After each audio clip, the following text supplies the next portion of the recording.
If we want to go to heaven, we need a total transformation. We need it as individuals, and we need it as a church.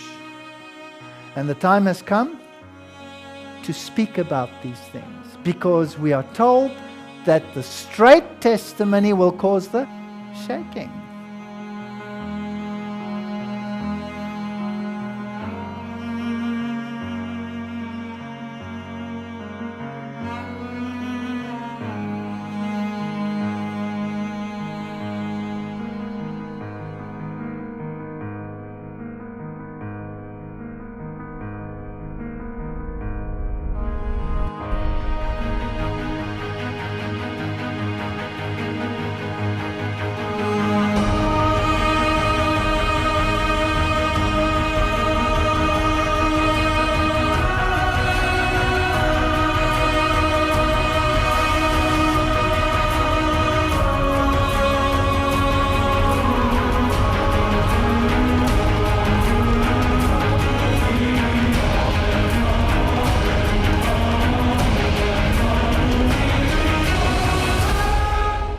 We will have to have a total transformation.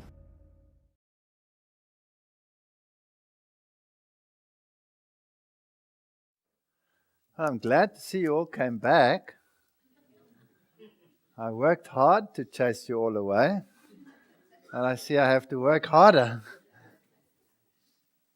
We're going to talk about 1888. Now, I'm not going to talk like everybody else talks about 1888. I don't want to be contentious in terms of specific doctrines, whether I see it this way or that way, and that I'll be lost if I don't have this or that understanding of the right doctrine, because I believe no one is saved by their right understanding of any doctrine. It doesn't save you. So even if there are differences of opinion in terms of the exact composition of a doctrine, I don't think that is so critical. But the broad issue of 1888, that is critical. That is very critical. What happened in 1888, and why have I titled this On the Borders of Canaan? I want to remind you of our text, because this is what it's all about, transformation. Not to be conformed to the world, but to be transformed by the renewing of your mind. We have been so programmed to think in a certain channel that it's a miracle. It takes literally a miracle to change that channel of thinking, so that we can see what God's perfect will is. Discernment, that's what it's all about. I was pointed back to ancient Israel. But 2 of the adults of the vast army that left Egypt entered the land of Canaan. Their dead bodies were strewn in the wilderness because of their transgressions. Modern Israel are in greater danger of forgetting God and being led into idolatry than were his ancient people. That's serious. Many idols are worshipped, even by professed Sabbath keepers. God especially charged his ancient people to guard against idolatry, for if they should be led away from serving the living God, his curse would rest upon them. While if they would love him with all their hearts, with all their soul, and with all their might, he would abundantly bless them in basket and in store, and would remove sickness from the midst of them. Have you noticed that it doesn't seem as if we have some special talents in the Adventist church in terms of mega healings and all of these things? Now, what are the lessons from the experience of the children of Israel? The modern church is repeating the history of ancient Israel. The trials of the children of Israel and their attitude just before the first coming of Christ illustrates the position of the people of God in their experience before the second coming of Christ. I like it that John the Baptist say, "Do not say you have Abraham as your father."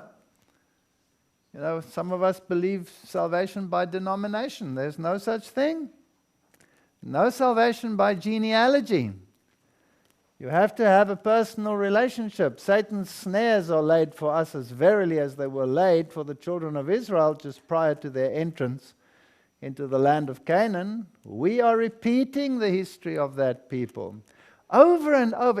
If it weren't for the spirit of prophecy, I'd be in deep trouble giving these lectures. Isn't that so? Their history should be a solemn warning to us. We need never expect that when the Lord has light for his people, Satan will stand calmly by and make no effort to prevent them from receiving it. Let us beware that we do not refuse the light God sends, because it does not come in a way to please us. If there are any who do not see and accept the light themselves, let them not stand in the way of others. These are interesting admonitions. I call heaven and earth to record this day against you, that I have set before you life and death. And there she quotes the Bible. You all know that verse. Wonderful. This song was not historical, but prophetic. While it recounted the wonderful dealings of God with his people in the past, it also foreshadowed the great events of the future, the final victory of the faithful when Christ shall come the second time in power and glory. So these things are recorded for us. They concern us, and we must make the application. Now, Kadesh Barnea has become to me a very interesting part of the typology. What an amazing thing that happened there. And not only once, twice. We love repeating our mistakes. Deuteronomy 1 verse 2. There are 11 days' journey from Horeb by the way of Mount Seir unto Kadesh Barnea. Deuteronomy 1 verse 5. On this side Jordan, in the land of Moab, began Moses to declare the law, saying, The Lord our God spake unto us in Horeb, saying, Ye have dwelt long enough in this mount. Let's get away from this mount. You have dwelt long enough in this mount. What was given at the mount, by the way? The law. Turn you and take your journey and go to the mount of the Amorites and unto the places nigh unto thereunto in the plain and the hills and the vale in the south and by the sea and the land, unto the great river Euphrates. Behold, I have set the land before you. Go in and possess the land, which the Lord sware unto your father Abraham, Isaac, and Jacob to give unto them to their seed after them. Go and possess it. Dwelt long enough here. As they advanced, the way became more difficult. Their route lay through stony ravine and barren waste. Do you get a picture? All around them was the great wilderness. You know, I was also so happy when I was baptized. There I was. Now life started, right? And everything was going to be fine from now on. No. That's when the nightmare started. It was a barren waste, a stony ravine. All around them was a great wilderness, a land of deserts and pits, drought and the shadow of death, a land that no man passed through and when no man dwelt. Jeremiah 2 verse 6. Oh man, it's horrendous. Rocky gorges far and near, thronged with men and women, children, beasts, wagon, long lines of flocks. Progress was necessarily slow, toilsome. Multitude after their long encampment were not prepared to endure the perils and the discomforts of the way. That's us. That's us. After 3 days' journey, just 3 days, and all the wheels came off. And where did it originate? With a mixed multitude. Now, who are they? That's us. Many of whom were not fully united with Israel and were continually watching for some cause of censure. The complainers were not pleased with the direction of the march. I'm like, why here? I mean, there's a pillar of cloud in front of you, but, you know, that pillar must have gone berserk. And they were continually finding fault with the way in which Moses was leading them. Just pick up the typological music here. Though they well knew that he, as well as they, were following the guiding cloud, dissatisfaction is contagious, and it soon spread in the encampment. I've learned to deal with some issues in my life. You know, many people love to complain, come sit to me and with me and complain about this or that, or about someone. And when they complain about a particular someone, and that someone is around, they say, well, you come over here. You've got something to hear here. Will you please repeat that? End of story. It doesn't happen again. Health reform. Again, they began to clamor for flesh meat. Though abundantly supplied with manna, they were not satisfied. The Israelites during their bondage had been compelled to subsist on the plainest and simplest food. But then keen appetite induced by privation and hard labor had made it palatable. You get used to it. Many of the Egyptians, however, were now among them and had been accustomed to a luxurious diet. Yes. Remember, I belonged to a group called the Smulpapgilde, which is all these fancy professors who had all these special menus that they made, and we went from house to house on weekends and ate all these unclean luxuries and licked our fingers. These were the first to mutter. At the giving of the manna just before Israel reached Sinai, the Lord had granted them flesh in answer to their clamors, but it was furnished them for only one day. We'll come to that later. And then Miriam and Aaron started grumbling. That's fascinating. So this represents whom? The priesthood. They started grumbling. Wouldn't happen in our day, right? Against Moses, and criticized his marriage, and Miriam became leprous. Do we not even grumble even more at the antitypical Moses? Do we have priests and Levites who grumble about things? When Zipporah rejoined her husband in the wilderness, she saw that his burdens were wearing away his strength. And she made known her fears to Jethro, suggested measures for his relief. Now, how dare they consult someone else? I mean, that's ridiculous. So Miriam's antipathy to Zipporah began there.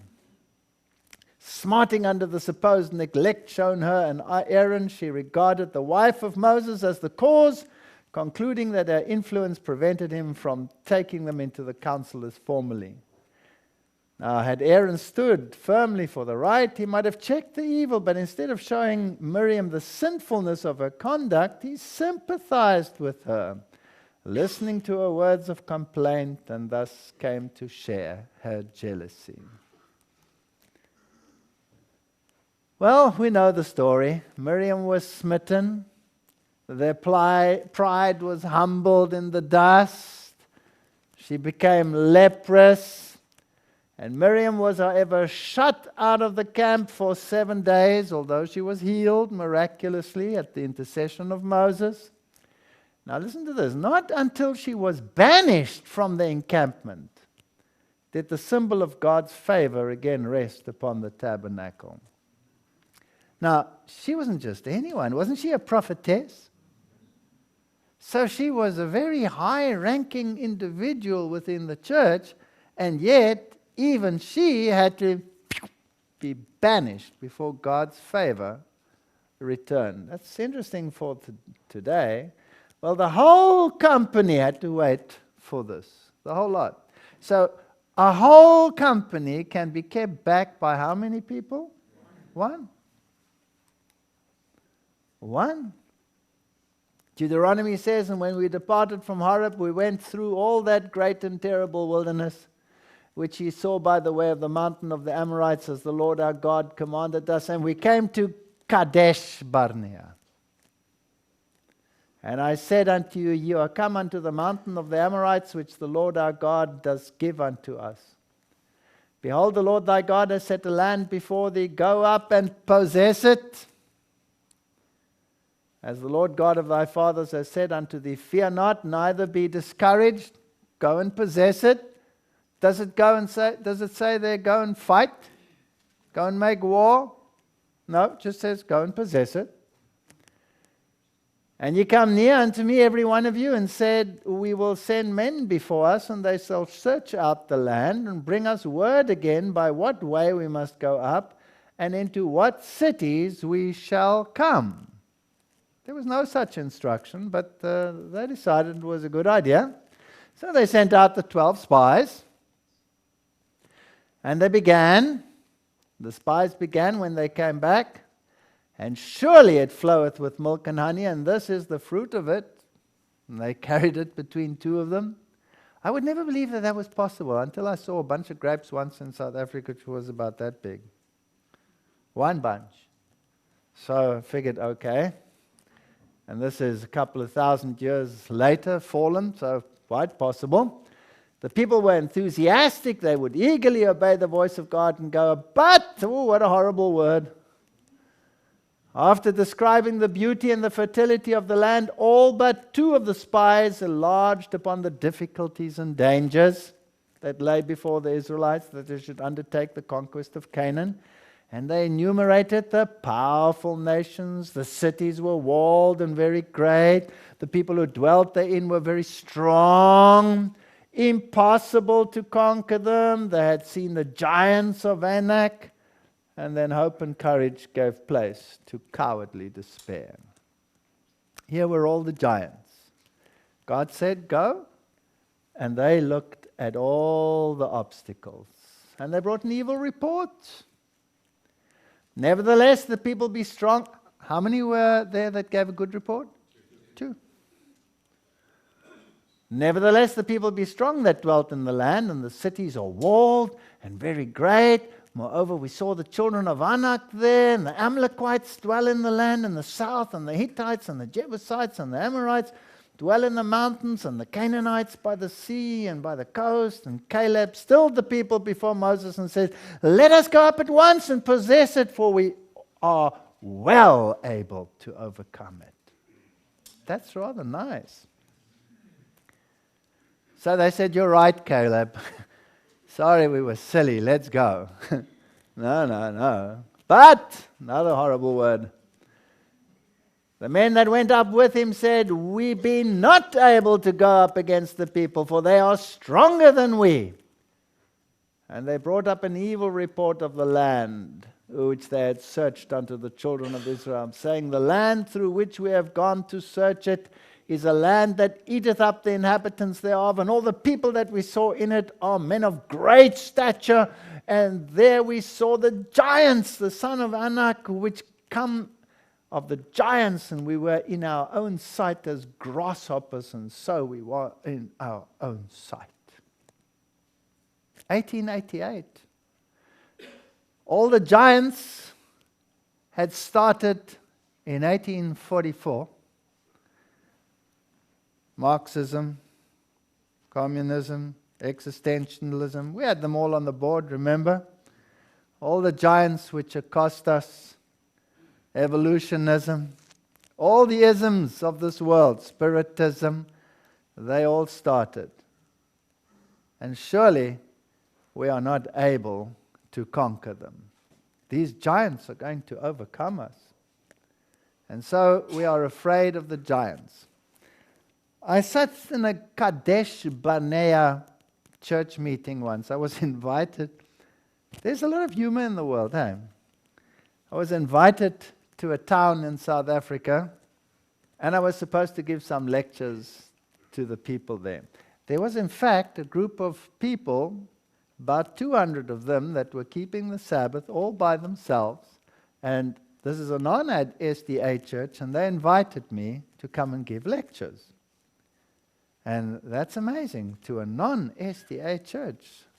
And when I started the lectures, very gently, they got up and they said, no, we don't want this gentle stuff. We want to know who is the Antichrist. We want to know the mark of the beast. We want to know why you keep Sabbath. We want to know all of those things.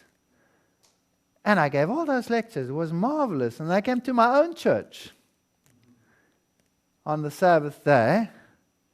And I sat in my own church, and this young pastor gets onto the stage, And he starts preaching.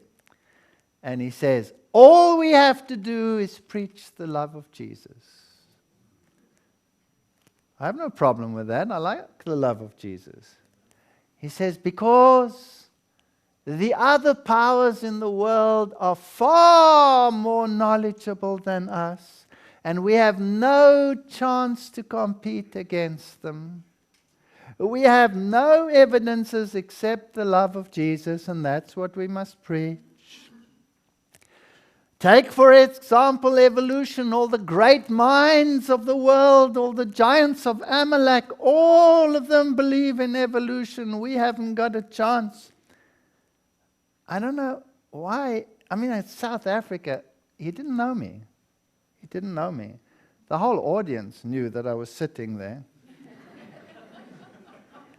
And then he said, we have no chance against them, so all we can do is preach the love of Jesus. We have no counter-argument. Their walls are fortified. They are so strong. We haven't got a hope. We cannot take them. And I shook my head and I looked at my wife and I said, oh, brother. I didn't say a word. I just sat there and shook my head. And he saw it. And he said, you there shaking your head. You don't know what you're talking about or what you're thinking. We have no chance against these evolutionists. None whatsoever. You don't understand. And he carried on with his lecture. It was a very interesting Kadesh Barnea meeting. Nevertheless, I wanted to say to him, excuse me, who is this giant called evolution, this uncircumcised Philistine? All you need is one little round stone and you'll blot him off the face of the earth and chop his head off with his own sword. Are you scared to go in against the giants? Now that was in 1888. Evolution was but a seed. What about now? Has it grown? Has it fortified its cities and fortified its walls? Has it got into the legislative chambers of the world's legislatures, yes or no? Is it compulsory to teach it at universities? Must your children be subjected to the lie that God is a liar and didn't create in 6 days? Who's this uncircumcised Philistine? Right? What do we need? We need a couple of Calebs today. We need a couple of Calebs because this same attitude can be applied to all of the isms. Ecumenism. This is the only way we can reach the people. We have to show them the love that we have in us. And they'll all capitulate and keep the Sabbath. Hello, they'll stab you in the back. They won't capitulate. They're the giants of Amalek. And the only way to go and conquer them is to say, who is this uncircumcised Philistine that's standing in the way of the armies of the living Lord? There is no room for compromise in any of these stories. So what happens? We're like grasshoppers in their sight. We've got no chance of this. What is this? This is absolute absence of faith. And all the congregation lifted up their voice and cried, and the people wept that night. And the children of Israel murmured against Moses, against Aaron, against the whole congregation, and said to him, would God that we had died in the land of Egypt, or would God that we had died in the wilderness? They even took up stones to go and stone them. And they said one to another, let us make a captain and let us return unto Egypt. We wouldn't do that, would we? No, not us. I was in one of our big universities, and there were two departments. The one dealt with, geology and matters like that, and the other one was an official department. I went to the one, and they said, hello, and they hugged me, and we chatted, and it was nice, and we had the same faith, and we believed, God created, and all of these wonderful things. And I thought I was in heaven. And then, as far as that door is away, there was a passage and a door going through to the other department. And as I walked into the other department, one of the leading individuals called me and said, "You are a disgrace. What do you think you are doing? Talking against all of these things like evolution, you're making us a ridicule to the giants and the nations around us. That's not the way to do it. The way to do it is to reach them by becoming their friends and preaching what they're preaching." That's the way to do it. It's amazing. Same place, same institute, 2 departments of health. One is public health, and the other one is the normal medical faculty. I walked into the public health. "Hi, how are you? Oh, it's so nice to see you.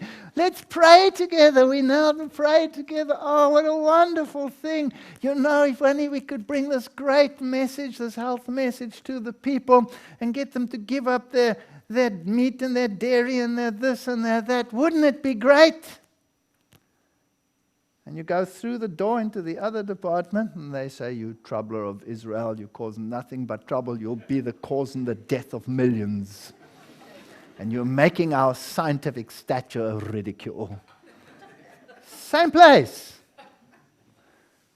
Very big institute of learning. Isn't that interesting? So we have the same attitudes today as we had then. But the good news is, somewhere, there's always a Joshua or a Caleb. There always is. But what was the ratio again? 10-2. Why should we be any better off today than they were then? So don't be too discouraged. Then Moses and Aaron fell on their faces before all the assembly of the congregation of the children of Israel, and Joshua the son of Nun and Caleb the son of so-and-so, which were searched the land, rent their clothes, and they spoke unto the company, saying, "The land which we passed through to search it is an exceeding good land. If the Lord delight in us, he will bring us into this land and give it to us, the land which floweth with milk and honey." You know what I love about Caleb? Here he is about 86 years old, and he says, "Give me the sword, I'll go and whack those big guys on that mountain," when they went in the next time, and he went and whacked them. Isn't that so? Old man. Watch out for these old Adventists with the big swords. "Only rebel not against the Lord." I was sitting in a Kadesh Barnea meeting once. I'm going to tell a few stories. Why not, right? Because this is reality. And I'm not telling these stories to whack anybody or to ridicule anyone. I'm just trying to show the parallels. And that we are exactly in the same boat. There was this one individual, and he was compromising. He didn't want to say short chronology. And he didn't want to say, all right, it's billions of years. So he made it millions of years. Millions. So I went to him and I said to him, prominent people, I'm not talking small fry now, prominent people. I said to him, "Why are you doing this? You know that the scientific world will never accept your few million years. They're talking billions of years. They think you're pathetic when you say millions of years. And if you don't want to come the other way towards God's way, God will say, why are you compromising with them? It's pathetic. You're actually sitting between 2 chairs. You're not accepted by what God says, and you're not accepted by the scientific world. You're sitting in limbo. Make a choice. Either sit there or sit here, but what's this middle thing here?" It wasn't very charmed with me. "If the Lord delight in us, then he will bring us into the land and give it to us. Only rebel not against the Lord." But all the congregation bade, "Stone them with stones." And they'll stone you. They'll stone you. They'll put you out. They'll say, "That man may not speak on Hope Channel. I mean, he says creation took place in 6 days. I mean, we can't afford to be ridiculed like that, can we now? And the men which Moses sent to search the land, who returned and made all the congregation to murmur against him by bringing up a slander upon the land, even those men that did bring up the evil report upon the land, they died by the plague before the Lord. So, these leading brethren out there, please, why would you die, O house of Israel? Turn from your evil ways and live.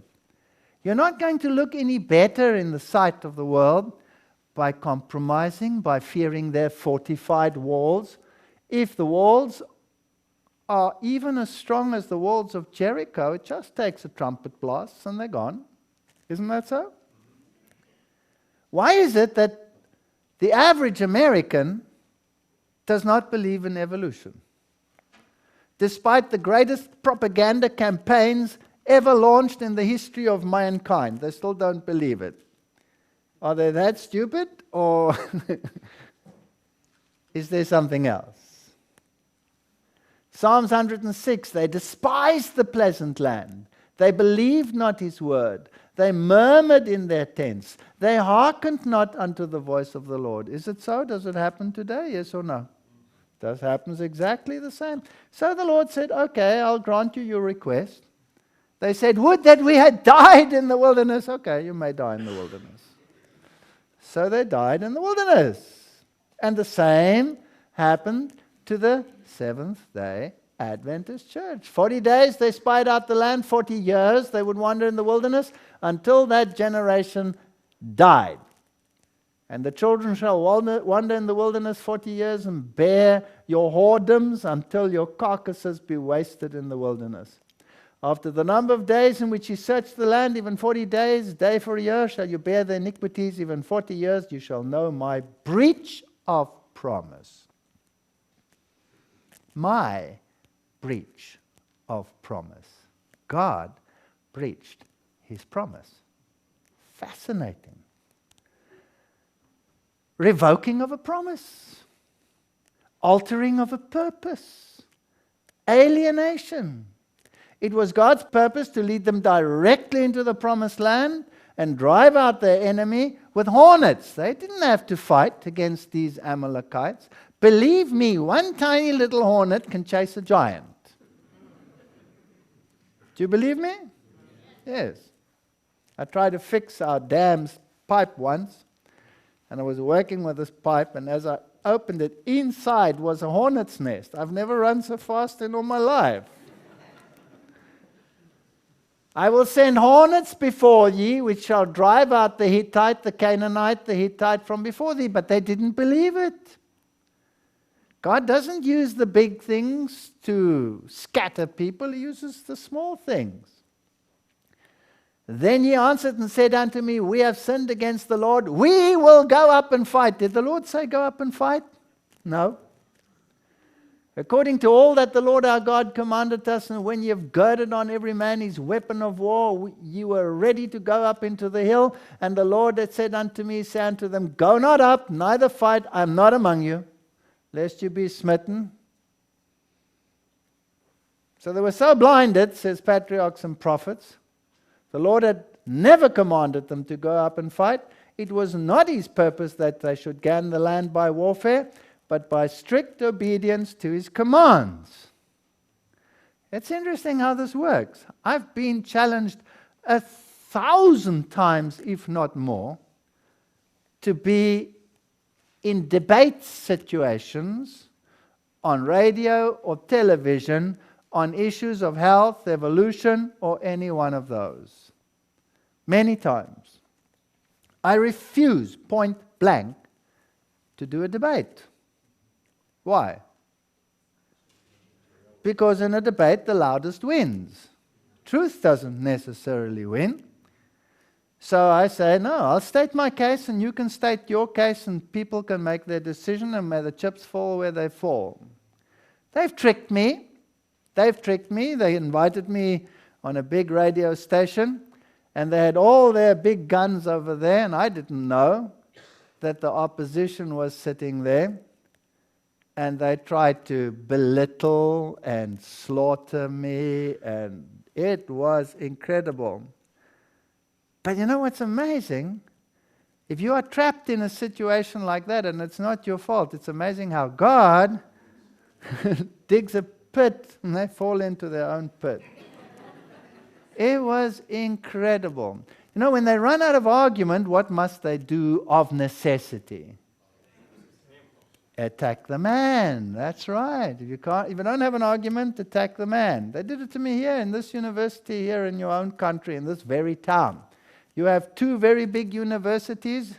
One is after a river and the other one is also after a river, isn't it? Well, one of the river universities.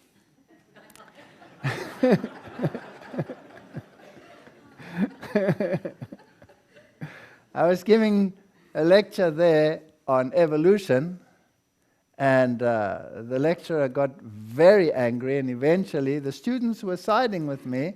So what did he draw? The racist card. I was from South Africa, so he said, "You're a racist."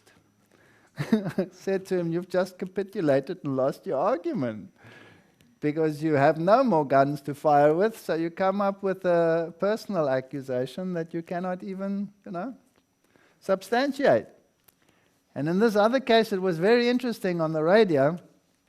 They were stating their case. It was on dairy. Oh, the subject of dairy.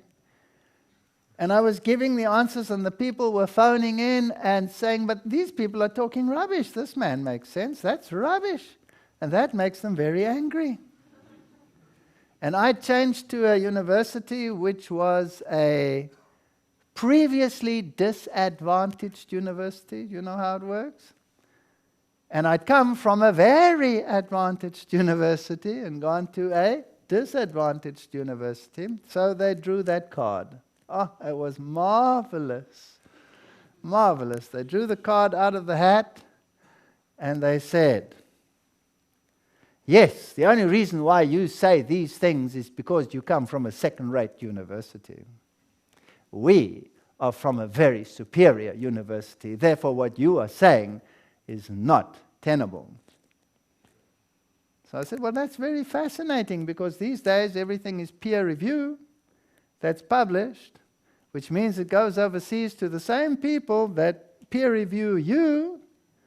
So there's no such thing as working at a second-rate university or a first-rate university. But let me just ask you a question.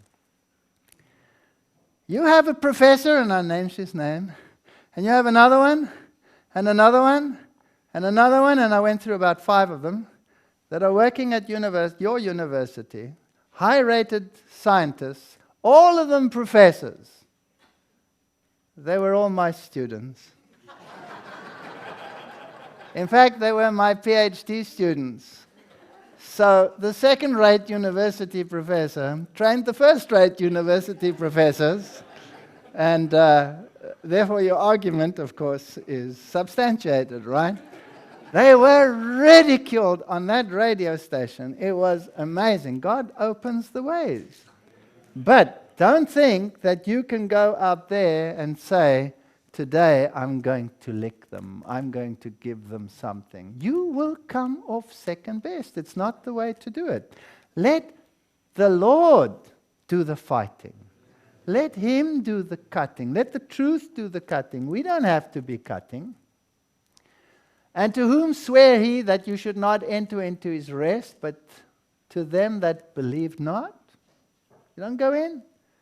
So some had faith and could have entered, but all were turned back into the wilderness.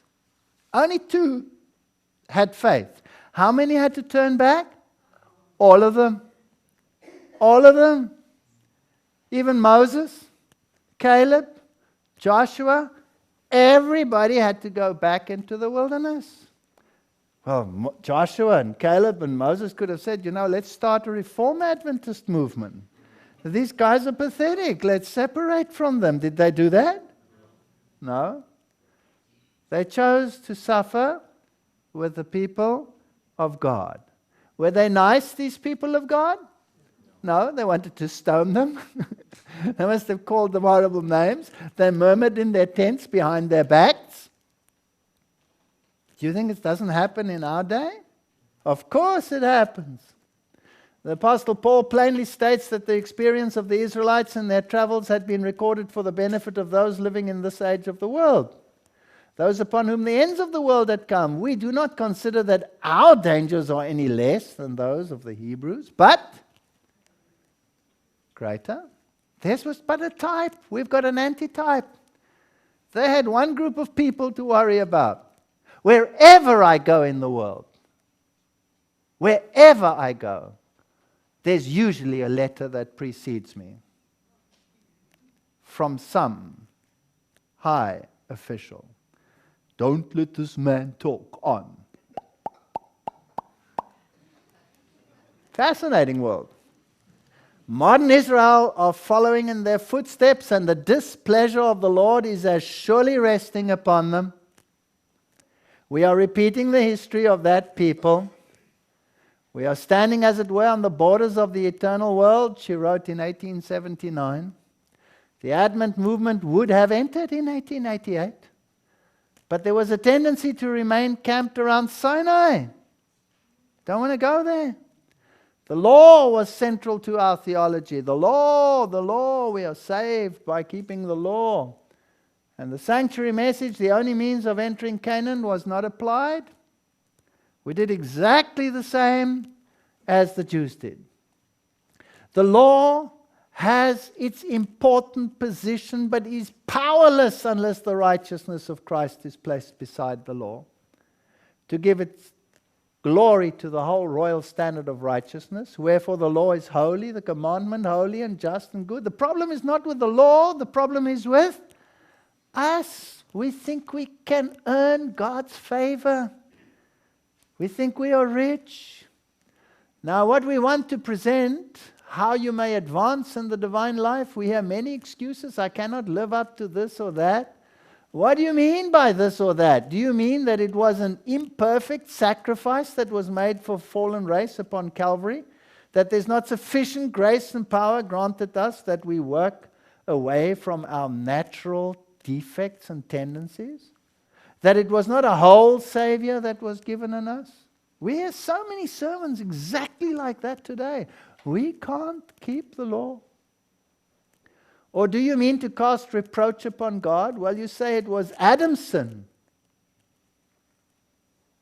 Kids say that. I didn't ask to come into this world. It's your fault. You say I'm not guilty of that and I'm not responsible for his guilt and fall. Here are all these natural tendencies. They are in me. And I'm not to blame if I act out these natural tendencies. Well, who's to blame? Is God to blame?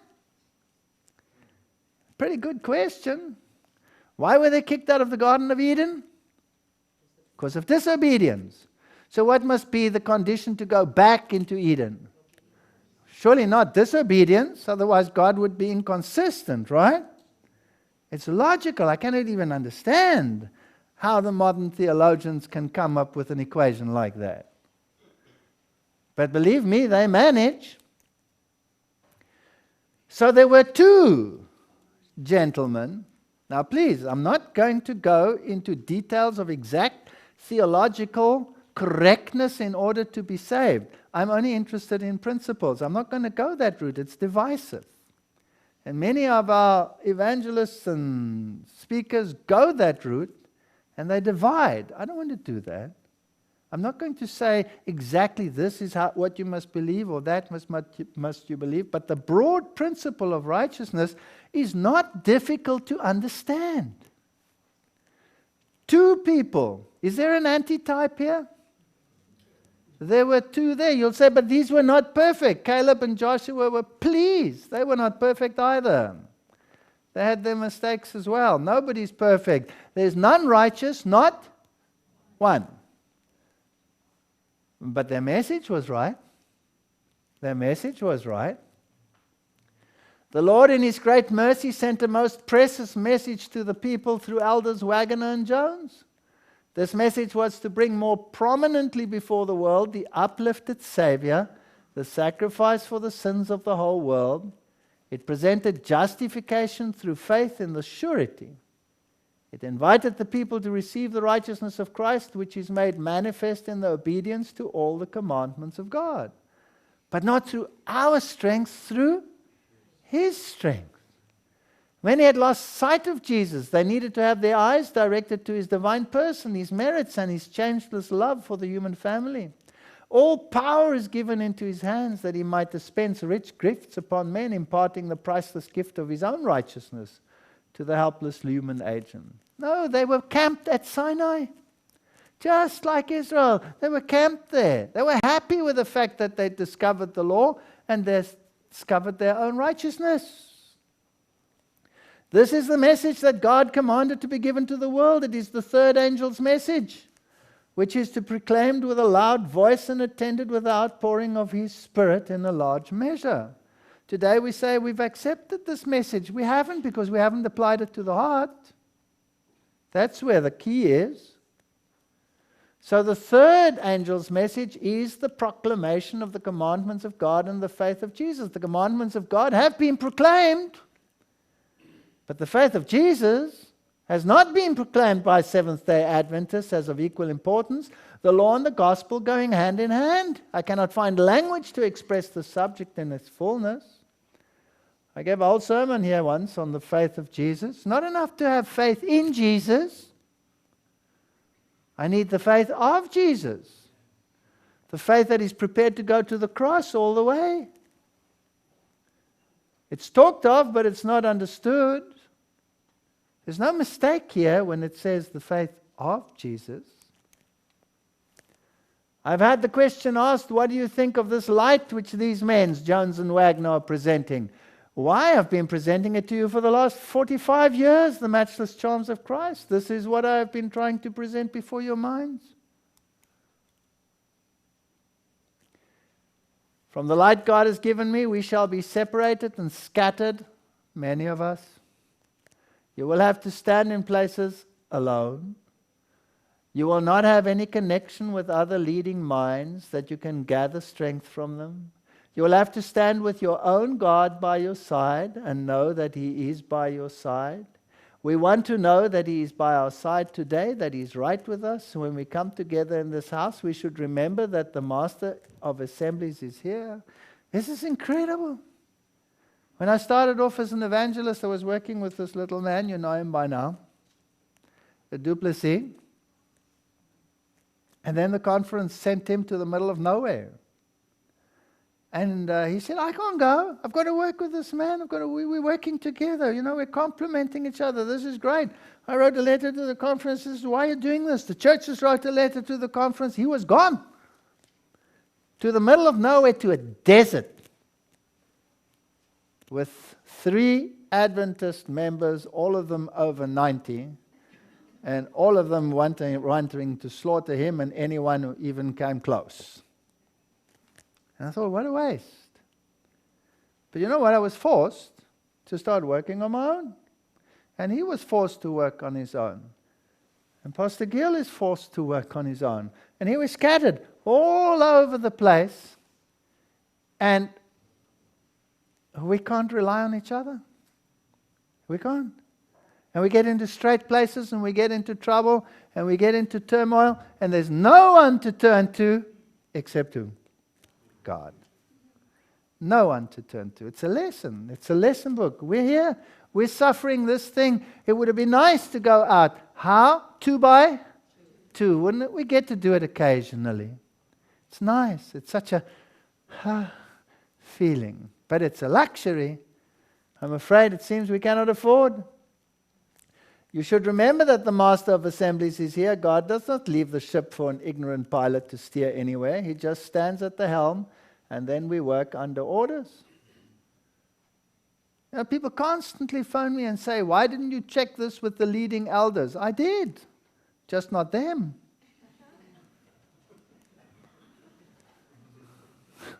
For good reasons. We want the truth as it is in Jesus. We do not want to go away from the meeting, and if there is a word spoken that we cannot agree with, scatter that where the brethren or sisters are. No, go to your knees, pray that we may know what is truth. And the teachers in the Sabbath school, they need to know there are minds that are molding, and it is no light matter to stand up before the pupils and claim that you have light, when perhaps there's dangerous error mixed with it. We have to be sure that we don't speak nonsense ourselves. We have to be very sure. The world should no longer say Seventh-day Adventists talk the law, but do not teach or believe Christ. Do they say it to this very day, yes or no?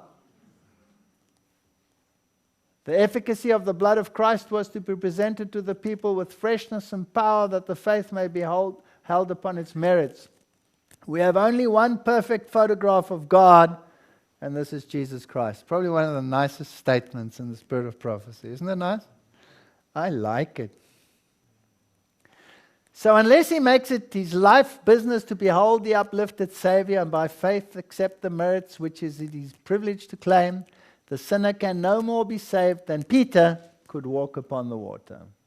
Now it has been Satan's determined purpose to eclipse the view of Jesus and lead men to look to men.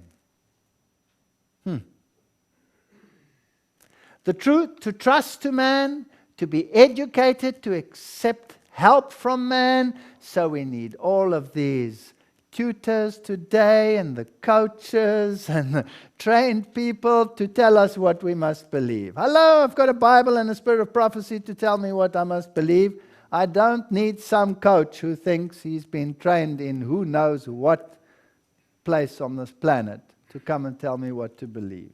Isn't it so? God has given everything we need. Ellen White stood by those who preached the message of righteousness by faith as Moses stood by Joshua and Caleb. We have a parallel. This is type and antitype. I've traveled from place to place attending meetings where the message of righteousness by Christ was preached. I considered it a privilege to stand by the side of my brethren and give my testimony with the message for the time, and I saw the power of God attended the message wherever it was spoken. The third angel's message in verity, this is what it is. It is the third angel's message in verity. Righteousness by faith. If you accept that the character of God and the law are one and the same thing, and you accept that only by the merits of Christ you can be saved, then that's the third angel's message, isn't it? It's not that complicated to understand.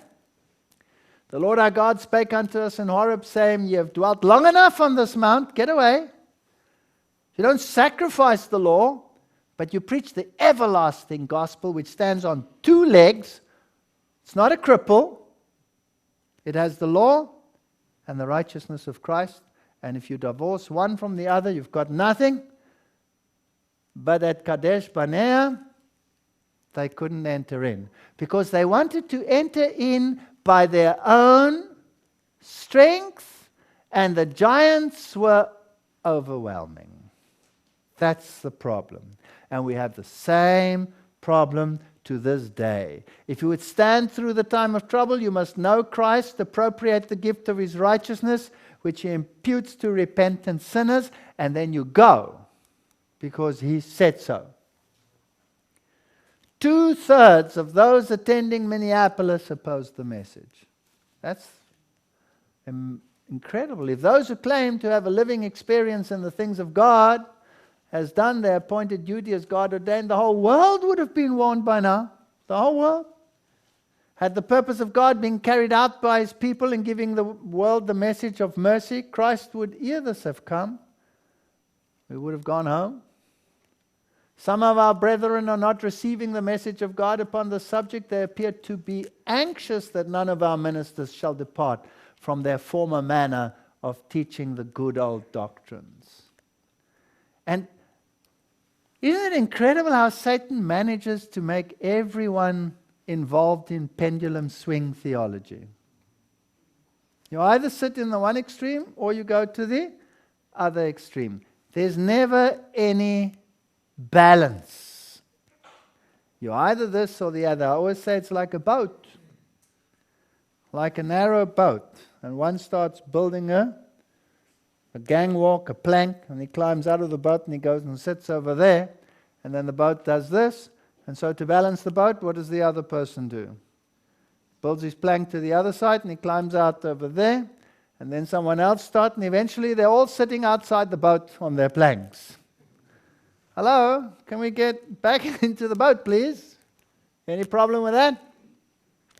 As the 10 unfaithful spies centered their criticism on Moses, Caleb, and Joshua, so the Minneapolis delegates did exactly the same to the antitype. They criticized Spirit of Prophecy, they criticized Jones and Wagner. To those whom God had sent with a message, only men. But what is the character of the message which they bear? Will you dare to turn from or make light of the warnings because God did not consult you as what would be preferred? God calls upon men who will speak and who will cry loud and spare not. And He raises up messengers for a particular time. They have too much zeal, are too much in earnest, speak with too much positiveness. Let's tone down the message, Do they say the same today? I love these parallels. The message that would bring healing and life, comfort to many a wearied soul is in a measure excluded. Christ has registered all the hard, proud, sneering speeches spoken against His servants as against Himself. It's very comforting. There is to be in the churches a wonderful manifestation of the power of God, but, I like that word too, it will not move upon those who have not humbled themselves before the Lord and opened the door of their heart to confession and repentance. We need that in the church. Study the Spirit of Prophecy, study these things, and you will see that this is not some fable. Why, they say, should we not know the Spirit of God when we have been in the work so many years? Because they did not respond to the warnings, the entreaties of the message of God, but persistently said, I am rich and increased in goods. That's our problem. Psalm says, but murmured in their tents and hearkened not unto the Lord. I shall never think to be called to stand under the direction of the Holy Spirit as I stood at Minneapolis. This is a key message. The Bereans, she mentions, the watchers on the wall, and then sadly, it is quite possible that Elder Jones and Elder Wagner may be overthrown by temptations of the enemy. But if they should be, this would not prove that they had no message from God. See, that's important. We latch onto something and we say, but look, they became apostate, therefore whatever. No. Maybe they became discouraged and then became apostate.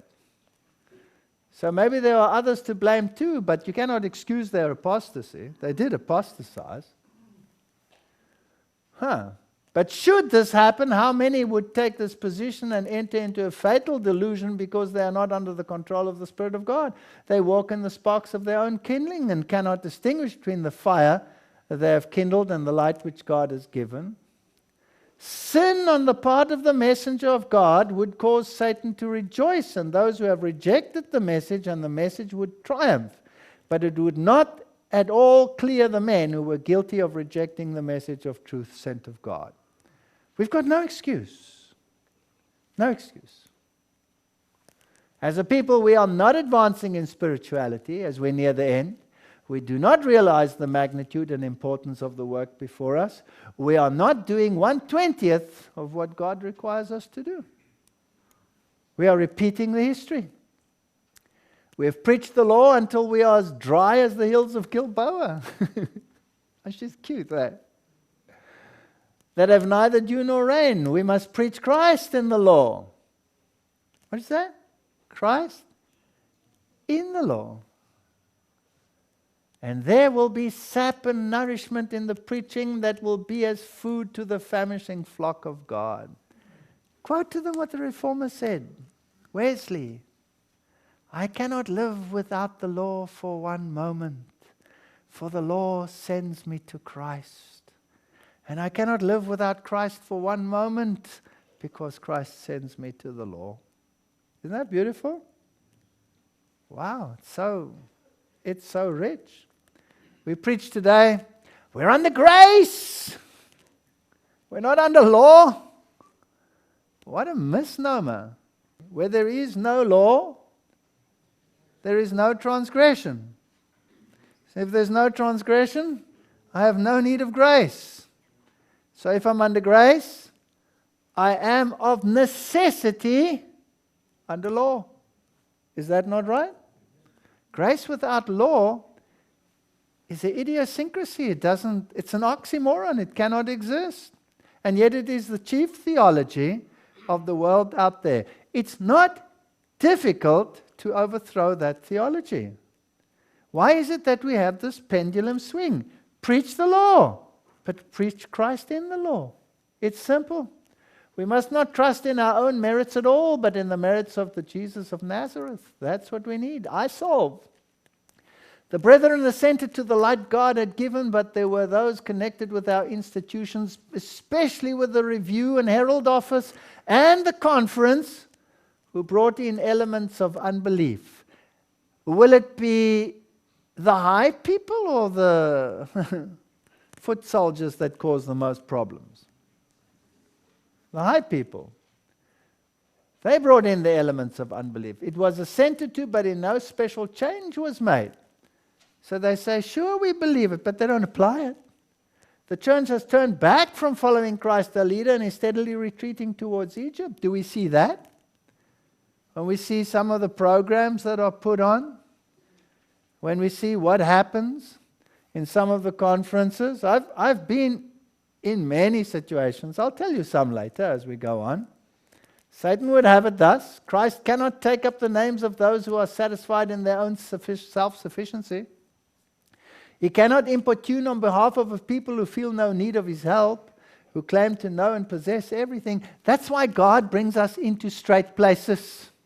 That's why we're going through tribulation. That's why things are going to get tough.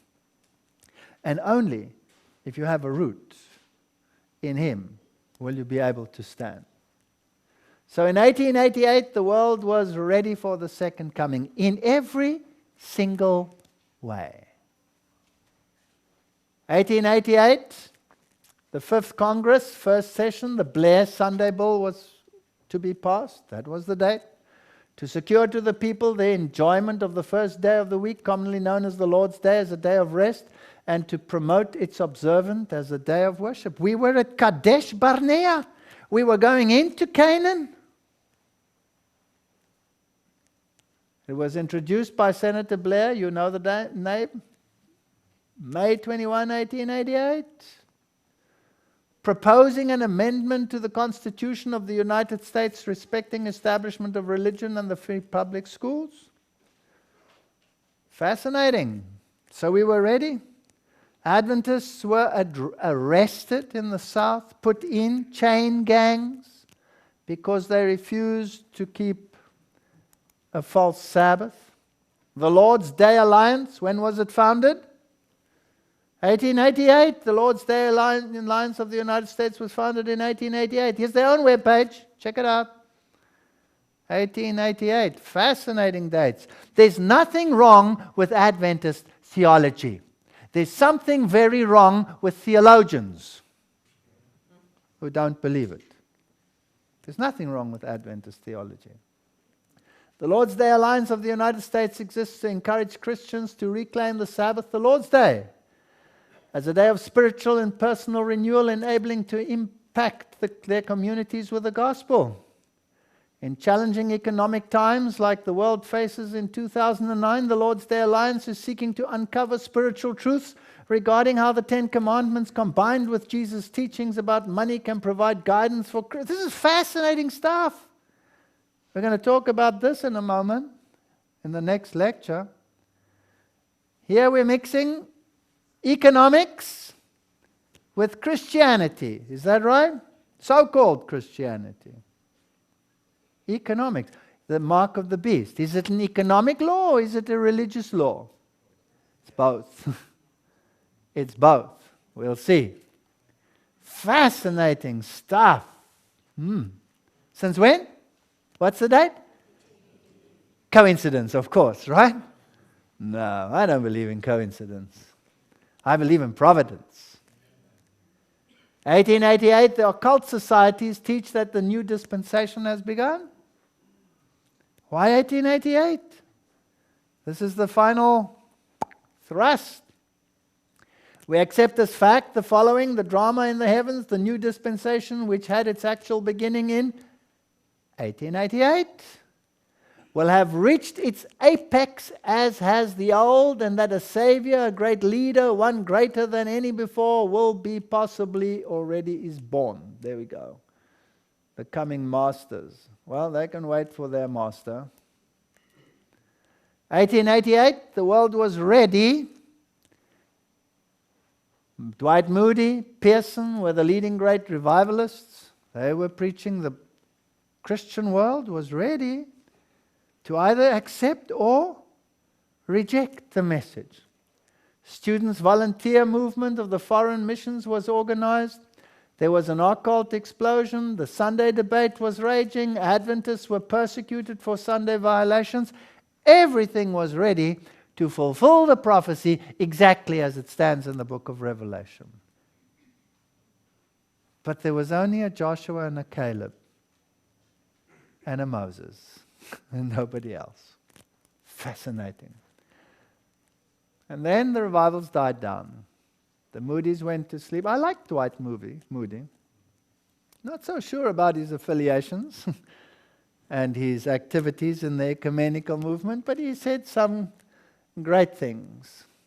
One of my favorites is when this brother was praying so long and he got up and he said, "Congregation, let's sing hymn number so-and-so while our brother finishes his prayer."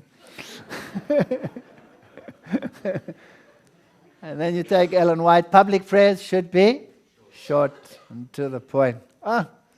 Nice era. Guest view, faith meets at Parliament of World Religions.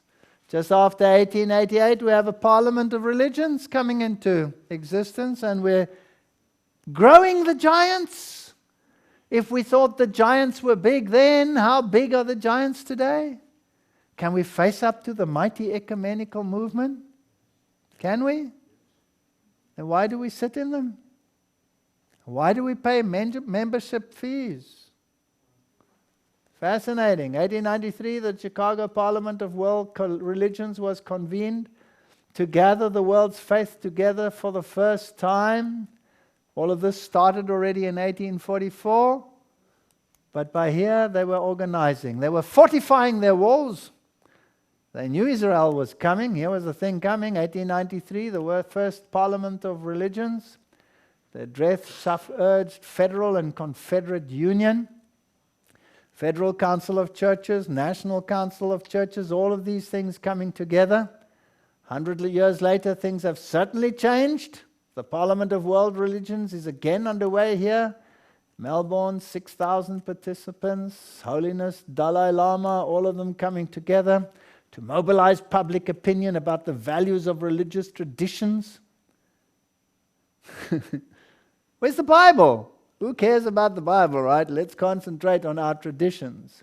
So, salvation by dance. 2009 Parliament is a contingent of over 100 seminarians of the United States. The Henry Luce Foundation, all these Masonic. I don't want to go into conspiracy theories, but he's Masonic. You realize that, right? Conspiracy or no conspiracy is Masonic.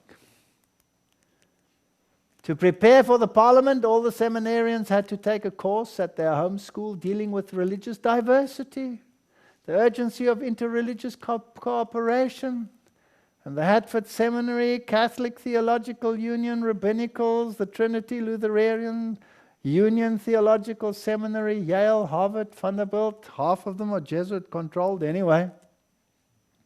So with the rejection of righteousness by faith doctrine, Adventism also experienced the greatest apostasy in its short history. Modern Israel rejected the testimony of the spirit of prophecy just as readily as literal Israel rejected it at Kadesh Barnea. That's why that man at rector at our universities can say, cannot be dictated to by a woman with only 3 years of education. That's like taking the compass and throwing it overboard and drifting and drifting and drifting towards Rome. It was not the will of God that Israel should wander 40 years in the wilderness. He desired to lead them directly to the land of Canaan and establish them there, a happy and holy people. But they could not enter in because of unbelief. Have we done the same thing? Yes. But why could not they enter in because of unbelief? Because of their backsliding, their apostasy. They perished in the desert, and others were raised up to enter the promised land. In like manner, it was not the will of God that the coming of Christ should be so long delayed, and his people should remain so many years in this world of sin and sorrow. But unbelief separated them from God. They refused to do the work he had appointed them to do.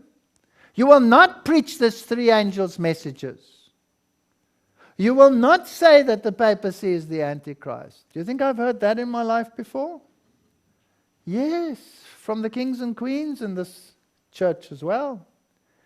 In mercy to the world, Jesus delays his comings that sinners might have an opportunity to hear the warning and find in him a shelter before the wrath of God shall be poured out. So the antitypical delay, the tarrying time, was foretold in the parable of the 10 virgins. We know it. Ellen White urged that Battle Creek should be moved into smaller institutes where the establishment leadership was so perplexed that they shipped her off to Australia. Biggest mistake they ever made. There, a mighty community came up that also learnt the ways of Kadesh Barnea eventually. How can finite man carry the burdens of responsibility for this time? His people have been far behind. Human agencies under divine planning may recover something of what is lost because of the people who had great light did not corresponding piety, sanctification, zeal specified in the plans. We're in trouble. We may have to remain here in this world because of insubordination many more years, Shiro. As did the children of Israel. It's exactly what happened. Now, this is interesting. There was a delay, but there was not an annulment. And the same will happen today. The Lord of hosts has sworn, saying, surely as I have thought, so shall come to pass, and as I have purposed, so it shall stand. It will happen, but there's a delay. For the Lord of hosts has purposed, and who shall disannul it? And his hand is stretched out, and who shall turn it back? So while all the world is plunged in darkness, there will be light in every dwelling of the saints. God's purpose for Israel will meet with literal fulfillment. That which God purposes, man is powerless to disannul. Even amid the working of evil, God's purposes have been moving steadily forward to their accomplishment. It's going to happen. Question is just when? 1 John 1:6-11, we say that we have fellowship with him, and we walk in darkness, we lie and do not see the truth. If we walk in the light as he in the light, we have fellowship with one another. Don't forget that. I have a whole lecture on that. If we say we have no sin, we deceive ourselves. We have many people in our church who claim to be on this sinless, perfectionist track. If we confess our sins, he is faithful and just to forgive us. If we say we have not sinned, we make him a liar. Important things for Adventists. He that says he is in the light and hateth his brother is in darkness. Oops. He that loves his brother abideth in the light. He that hateth his brother is in darkness. We could be in trouble here. I think that requires another lecture. These things are written for us. They are applicable to the churches of the Seventh-day Adventist. I do not hate my brother. I'm not so bad as that. But how little they understand their own hearts. We're in trouble. The Lord will work so that the disaffected ones will be separated from the true and loyal ones as they died in the wilderness. So it happened to the Seventh-day Adventists. So at Kadesh Barnea, they rejected divine leadership through the spirit of prophecy. Same.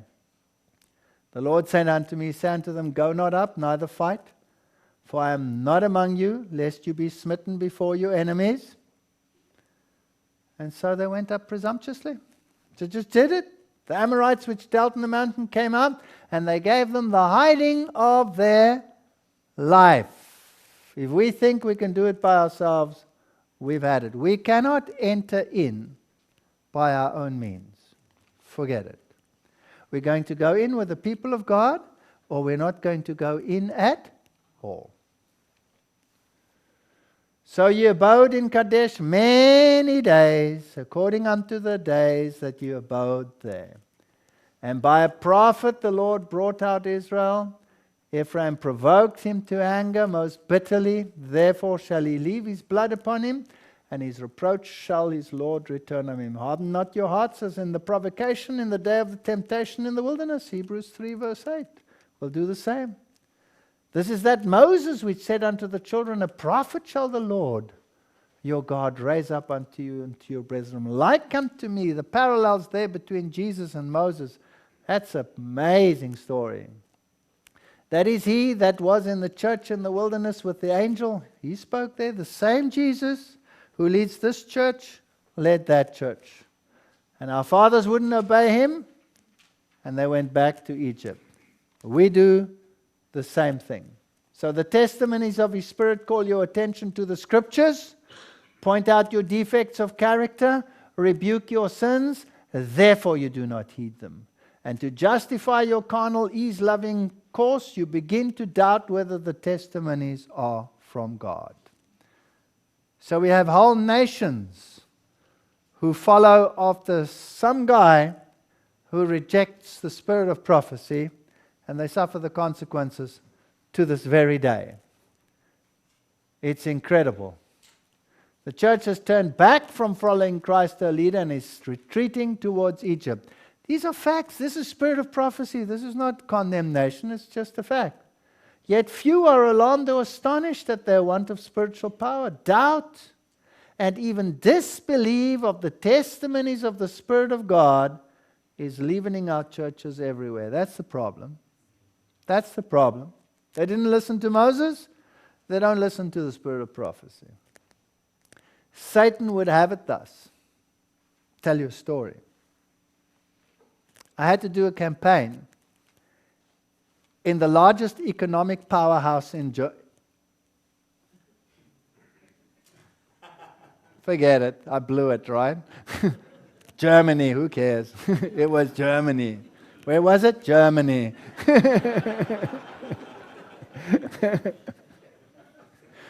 And I was invited to do a campaign. And there I traveled. And I flew, and I was fetched at the airport in Berlin.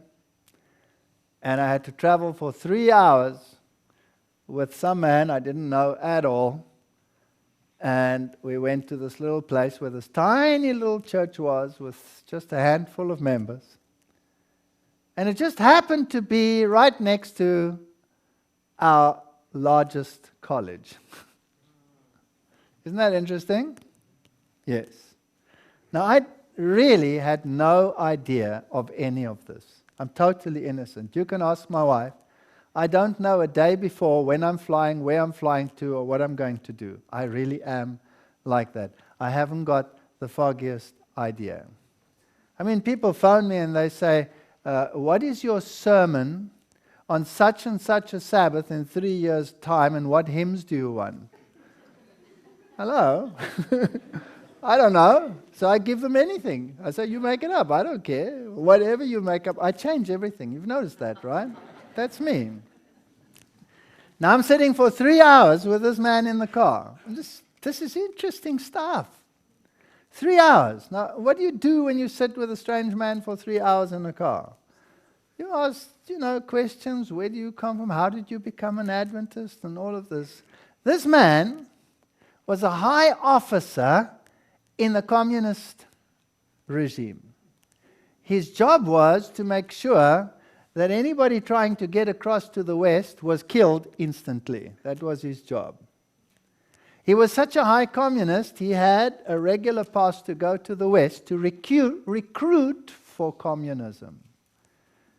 Normally they locked him away, he was allowed out. He was high in the military.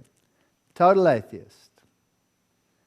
And they were busy, he told me, of all kinds of occult things which people would say are conspiracies. And he told me what he was busy with, all of these strange things, speaking with spiritism and all kinds of things. And at one stage in his life, somewhere, he came across an Adventist, but he didn't know what that was at all. And this man had spoken nicely to him and told him that this was a bad thing that they were doing and gave him good reasons, but he'd filed it somewhere in file 13 and forgotten about it. And then the Berlin Wall fell, and his life crumbled. It collapsed. Of course, the Western military took over, and the Western military took over that military, so he was still in the military, but he was now paid by West Germany and no longer by East Germany. When he got his first paycheck, the paycheck said deduction for church tax, because that's what they do in that country, and it totally freaked him out. How dare they deduct for church tax? He didn't believe in any of this nonsense. And so he said to the officers, I don't want this church tax deducted. And they said, well, then you have to resign from the church. He says, I resign from the church. And they laughed, these Western officers, and said, you must say which church? He says, I don't know. What's the biggest church in this country? They said Lutheran in East Germany, the Lutheran. He says, yeah, all right. So he wrote, I resign from the Lutheran church. That weekend he went home to his parents and he told them this silly thing that had happened. The parents said to him, but you're actually Catholic. Now, being German, being German and perfect, he went back to the authorities and said, I resigned from the wrong church. Can we please correct that? I want to resign from the right church. So he wrote another letter, I resigned from the Catholic church. And they laughed like drains. They thought it was very funny. And over time, he became very disillusioned. His ideals were gone. Everything he'd fought for in his life had dissipated. And he remembered this conversation with this Adventist. And he looked up Adventists. But he didn't know it was a church. He thought it was a club.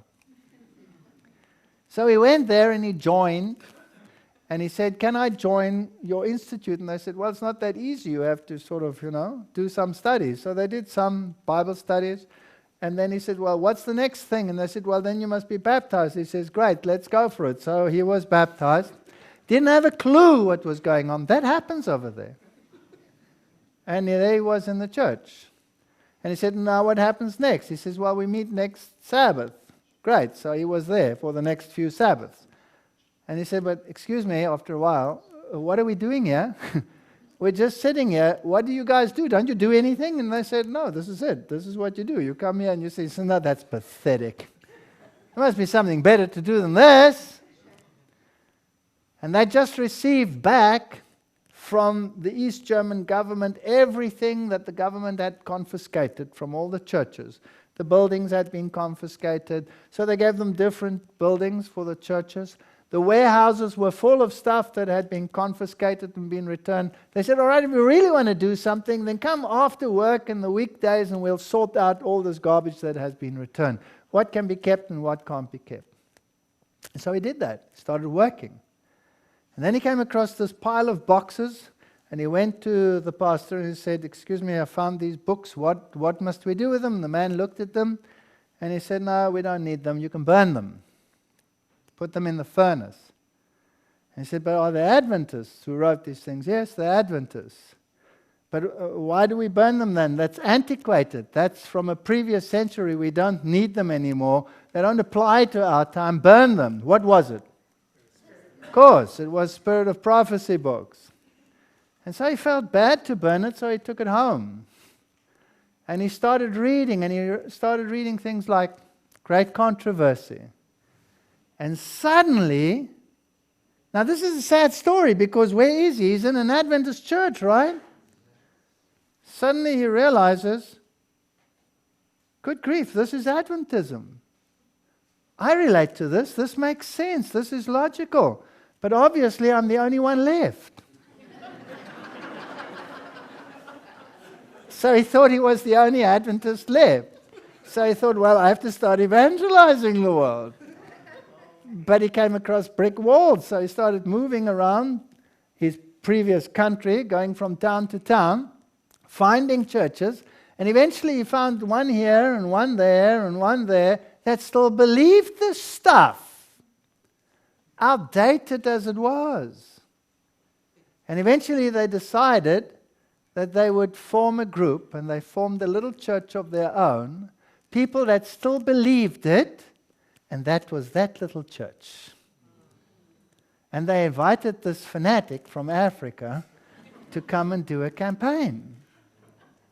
Needless to say, the powers that be at the mighty institution close by wrote a warning from the highest level that no student was allowed to attend the meetings. No better advertisement could ever be written. And so the place was packed. It was a fascinating meeting, really. It was one of my very interesting readings. These guys had spared no trouble. It was a nice hall. The Oompa band of the town was there. Oompa, Oompa, complete with lederhose, the whole bit. The mayor was there. Everything happened there. It was an incredible meeting, packed with students. They weren't supposed to be there, but they were there. And then as I wanted to start, this guy gets up and his eyes were wild, and he came to me and he shouted at me and he put his nose in my face, or no, his finger in my nose, sorry. And he said, "Are you going to preach the 3 angels' messages?" And I looked at this guy and I thought, I said, yes. And he got onto the stage and he screamed at the people, "Get out!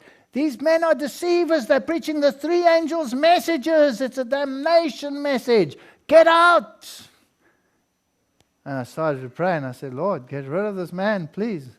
And he shouted and screamed and shouted and screamed and walked and walked and walked and screamed and walked out and screamed on the other side. And the Oompa band was quiet and the people were looking. And so I thought, round number 2, I'll start again. And I went back onto the stage. And in the back there, a lady went, fell off a chair and went, and there she lay. So the medical doctors came running and they took care of her or whatever, carried her out there. You know, it didn't make it easy to start that campaign. There was something important going on there. And I held the campaign. Needless to say, I was banned from that country after that. And that's how it was. But it's interesting, when I went to another town, the students hired buses to come and talk to me secretly about all the things that are being taught which are not in the Bible or the spirit of prophecy. And they were literally in tears and said, "How do we handle this? We have to do these things." So I'm sure something good came out of all of that drama, right? You cannot do anything against the truth. You can only do something for the truth. So the church has turned back from following Christ, her leader, and is steadily retreating towards Egypt. We spoke about courses that are compulsory, that are definitely not from the Bible and spirit of prophecy, but are definitely from Egypt and Babylon. It happens in our churches. And there are people that weep and cry because of all of these things. And they were scared. They were scared, some of these people. We're so scared of standing for what is right. The Lord designed that the message of warning and instruction given through the Spirit to His people should go everywhere. But the influence that grew out of the resistance of light and truth at Minneapolis tended to make of none effect the light given to His people through the testimonies. People slight the testimonies, you end up like that. He thought he was the only one left. Isn't that cute? Such a nice story. We reserve power as the Lord of Israel to reach those who have cast His warnings and reproofs behind them, and accredited all with coming from no higher source than Sister White. What can you say in excuse to God in the judgment for your turning from the evidence He has given you of His work? But by their fruit you shall know them. Whatever dealings God has had and manifested in me, and by me in the past, I would not produce or rehearse before you. It is the present evidence for which you are accountable. So they shipped her off to Australia. My wife and I were in that subcontinent, and we visited, one of her former residences. It's also very close to one of the largest colleges in our church. And we were walking through there and looking at everything, and I was taking pictures. After all, I give lectures, don't I? So I've got lectures on the spirit of prophecy. I put it in there, and then the man came and he looked and followed us around. You know, for a moment there, I thought he was watching me whether I was going to, pocket something or something like that. And my wife took an interest in all those interesting things, and there are some dresses there of Ellen G. White, which shows she was not some fuddy-duddy after all. They were a little bit brighter than you would expect, you know what I mean? And so she looked at all of these things, and the man came and he said, "What are you doing?" And we said, "Well, we're looking." "Why?" We said, "Because we're interested." "Where are you from?" So we told him where we were from. He was the curator of that institute.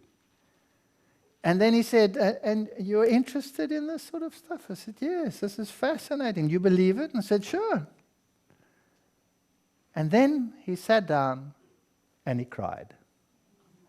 He cried like a baby, an old man. And there's my witness, my wife. Cried like a baby. And we said, "What's the matter?" He says, "It's so nice that someone still believes. She's so marginalized. They're so ashamed of her name. They try to hide it in every possible way they can." And that is the sad state of my church.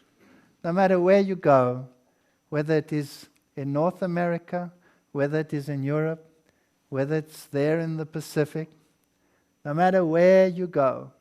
I've just come from Ethiopia. It's like going way back past the Middle Ages. Exactly the same spirit of disbelief.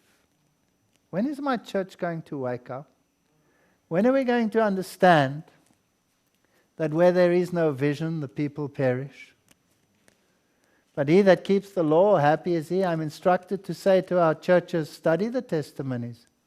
They are written for our admonition and encouragement, upon whom the ends of the world are come. If God's people will not study these messages that are sent to them from time to time, they are guilty of rejecting light.